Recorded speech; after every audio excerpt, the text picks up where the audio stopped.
What's going on, everybody? Top 10 Pokemon back, bringing you another Pokemon card auctions of the week recap, folks. In today's recap, we'll be going over the good, the bad, and the downright ugly auctions that occurred this past week in the Pokemon TCG. As usual, I got a lot assembled here for you, so please stay tuned to the very end. You're going to love this week's recap. A quick shout out to today's awesome video sponsor. It is none other than lowpopping.com. Lowpopping.com is a collectible marketplace that specializes in the sales of graded Pokemon cards, particularly autographed cards, and tons of sealed Pokemon and non-Pokemon video games. If you're interested in getting a card or piece of product off lowpopping.com but don't have the cash on hand, you can still easily trade for the item or items that you must have for your collection. And you can still make offers on cards above $500, and they still have buy now, pay later options at your disposal as well. Lowpopping.com remains a trustworthy and fair seller in this hobby. After this recap, please go check out what they have. A link to the website will be in the description of this video. And as always, folks, thank you so much for your support. Alright, let's start this recap off with some modern. There wasn't a whole lot of modern product that came by this week that I found super interesting. There were a few pieces. Here we have a lot of what looks to be 9 graded Pikachu cards, and the grades varied between Gem Mint 10 CGC cards, Pristine 10 CGC cards, and PSA 10 copies. And you got the Chinese exclusive Pikachu there, the McDonald's Pikachu, the first edition Jungle Pikachu. So a lot of good variety here in terms of Pikachu cards. This lot sold for a total of $1,325 this week. And then check this out, folks. This is the special illustration rare Pikachu EX from Surging Sparks, but it has a pretty awesome looking extended art slab cover on it.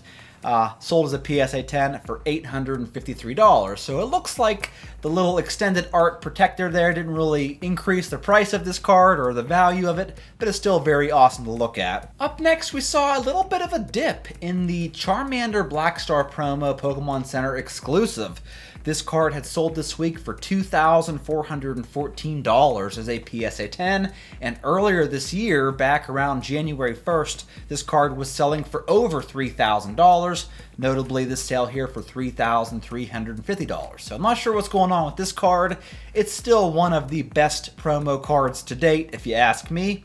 And then we also saw the sale of the Latios GX alt art from Team Up. Oh man, this card comes so close to 5 figures every time as a PSA 10. This week it sold for $9,802. So just so close to a $10,000 card. We saw a couple of very high-end Japanese Pikachu card sales. Here's a Black Label Chinese exclusive Pikachu art rare that sold for $11,600 this week. Here is a BGS 10 Team Skullgrunt Pikachu that sold for $10,100. Here is the Japanese Scream promo Pikachu. I actually covered this in a video earlier this week. This card here sold as a PSA 10 for $11,588. And then we saw this Black Label Pokeyun Collection Pikachu that sold for $14,600. And then a couple of XY era cards. Here is a pre-release Mewtwo from Evolutions in PSA 10, sold for $1,575. These pre-release cards from Evolutions were not the best print quality. This card and the staff pre-release card are very tough to get in PSA 10. Here is a full art Aggron from Primal Clash, sold as a PSA 10 for $1,913. Here's the Mega Rayquaza EX from Ancient Origins, sold for $5,600 this week. And then check out this craziness, folks. This is just downright stupid, in my humble opinion. It is a Lightning Energy from Evolutions in PSA 10. Not even a reverse holo Lightning Energy, just a regular Lightning Energy that sold for $355. Now, to put that into perspective, this card, raw, is worth about 19 cents for a near mint-to-mint copy. 19 cents. Sells as a PSA 10 for $355. Now, Z&G did a nice little video about this card, putting this sale into perspective. I recommend you go watch it. Now, just because this card had sold for $355 doesn't automatically mean that's what it's now worth. This is just an anomaly of a sale. It is actually a pretty low pop card, Probably because no one's grading these energies from evolutions, so someone obviously needed this for their collection and was willing to pay quite the premium for it. It's still a stupid amount of money, in my opinion, for a card like this. What do you think about it? And then on to the vintage portion of our video, which is where we saw most of the really noteworthy auctions come by. Here is the Shining Mew. This is a Japanese Korokoro Shining Mew in PSA 10, sold this week for $16,600, and this card has seen an uptake in value. It was selling for closer to $12,000, but like I said in the previous video I did, and I stated in that video that this card is kind of speculated that it might be reprinted here for the 30th anniversary, so maybe somebody jumped the gun here and wanted to pick this card up just in case it was reprinted, which might cause the value of this card to skyrocket. I don't know. And then we saw a couple of base set Charizard reprints that were very noteworthy. Here's a CGC10 Gem Mint Reverse Holo Zard from Legendary Collection, sold for $12,100. Here is a Tag 10 Base 2 Charizard that sold for $15,150, and then a Tag 10 Legendary Collection Charizard that sold for $38,700. And folks, if you don't know, this Charizard here is one of the lowest pop base set Zards that you can get.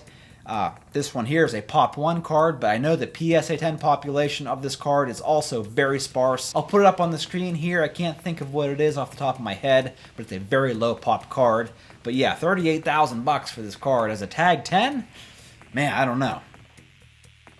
And then we saw this autographed first edition PSA 9 base set Zard that sold for $63,106 this week. On to another base set banger. Here is the Unlimited Mewtwo Holo from base set, sold for $3,075, while the first edition copy of this card in PSA 10 sold for $60,100. Several fossil cards came by. Here is an Unlimited Aerodactyl in PSA 10.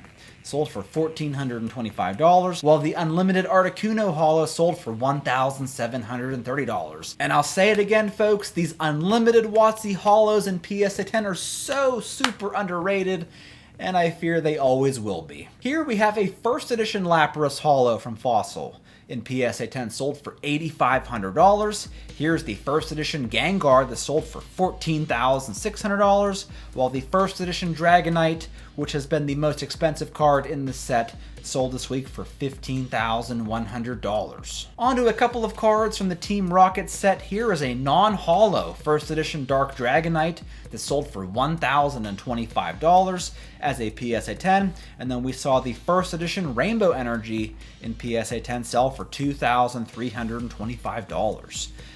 From Gym Challenge, we saw this Unlimited Erica's Venusaur Holo, sold for $2,286. Here is that Sabrina's Gengar non-holo that we keep seeing. This one here sold for $4,750. And then onto the Neo series, we have this beautiful Unlimited Espeon Holo that sold for $3,299. Here is an Unlimited Tyranitar from Neo Discovery that sold for $2,600, while the first edition copy sold for $8,099.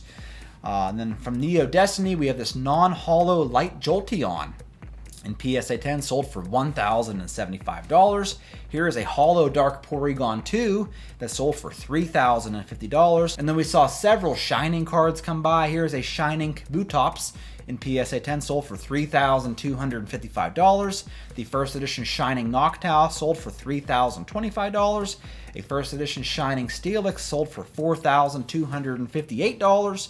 The first edition Shining Raichu sold for an even $8,000. And then the Unlimited Shining Charizard sold this week for $14,900. Just a couple of cards from the E-Series. Here is the beautiful Houndoom from Skyridge, sold for $8,188. And then we saw this reverse holo Magikarp from Skyridge that sold for $1,908. Here is a holo Arcanine from Platinum Rising Rivals, sold for $4,325. Here is a reverse holo Charmander from EX Crystal Guardians that sold for $2,925. And when I first saw these Crystal Guardians cards and the fact that they were different energy types for these Pokemon, I didn't like it at first, but boy, this set has really grown on me, and I find it very fascinating seeing these different Pokemon with the different energy types. Here is a Slow King Prime from Heart Gold Soul Silver Undaunted. You know me, not a big fan of the Prime cards, but this one here sold for $3,527. And then we saw this Hollow Infernape from Plasma Storm that sold for $5,100 this week. On to a couple pieces of sealed product. Here is a lot of 105 Prismatic Evolutions booster bundles. So each one of these bundles, I believe, contains 6 booster packs. So what is that? 630 booster packs total, sold for $7,600. A Black and White Legendary Treasures booster box sold on eBay for $15,600. Here is a Black and White Plasma Freeze box that sold for $15,875. And then here is an unlimited Neo Destiny box that sold for $45,600. And then a couple of sales from the alt auction block. Here is the first edition Dark Tyranitar from Neo Destiny, sold for $7,601. Here is a first edition Shining Raichu that sold for $8,706. A first edition Dark Gengar in PSA 10 sold for $9,906. Here is a Topps Chrome Techno Blastoise, sold for $10,380 as a PSA 10. From Gym Challenge, we have a first edition Blaine's Charizard that sold for $12,600 this week. And then here, folks, is a Black Label Pokemon Play second season promo Mew that sold for $19,320. And then lastly on alt, we saw this first edition PSA 10 Shining Gary that sold for $33,601 this week. And then we're going to finish off this recap with several bangers from the Fanatics Collect weekly auction block. Here is a CGC10 Unlimited Blaine's Charizard, sold for $3,480. We saw 2 Black Label Giratina V-Stars from Crown Zenith. They both sold for $4,320. Here's the first edition Flareon Holo from Jungle that sold for $5,880. The first edition Rockets Mewtwo from Gym Challenge sold for $6,300. Here's a PSA 10 Reverse Holo Venusaur from Legendary Collection, sold for $9,300. Along with the Reverse Holo Mewtwo, also from Legendary Collection, sold for an even $15K. Here is a Topps Chrome Sparkle Mewtwo in PSA 10, a Pop 8 card that sold for $15,600. Here is that Espeon again from Neo Discovery. This one's the first edition copy that sold for $16,200. And then here is the Japanese base set Charizard in PSA 10 with the rarity symbol that sold for $17,400. Here is a first edition Red Cheeks Pikachu from base set that also sold for $17,400. Here's a first edition Dark Charizard from Team Rocket that sold for $18,600. The first edition Heracross from Neo Genesis, extremely low pop card, sold for $24,600. The first edition OG Moonbreon from Neo Discovery sold this week for $33,000 as a PSA 10, along with this first edition Shining Charizard that sold for $34,200. And then we saw this Japanese PSA 10 Gold Star Torchic that sold for $52,800, which leads me to the auction of the week. I got to give it to this Black Label Psyduck Scream promo card. Now folks, back in August, this card had a record sale of $66,000, but this week that record was broken as it sold for $78,000, and this is a Pop 4 Black Label card. That's all I got for you, folks. Thank you so much for tuning in. I appreciate it more than you know. Leave a comment below letting me know what you thought of this auction recap. I look forward to hearing from you. That's all I got for you today, and I'll catch you all in my next one.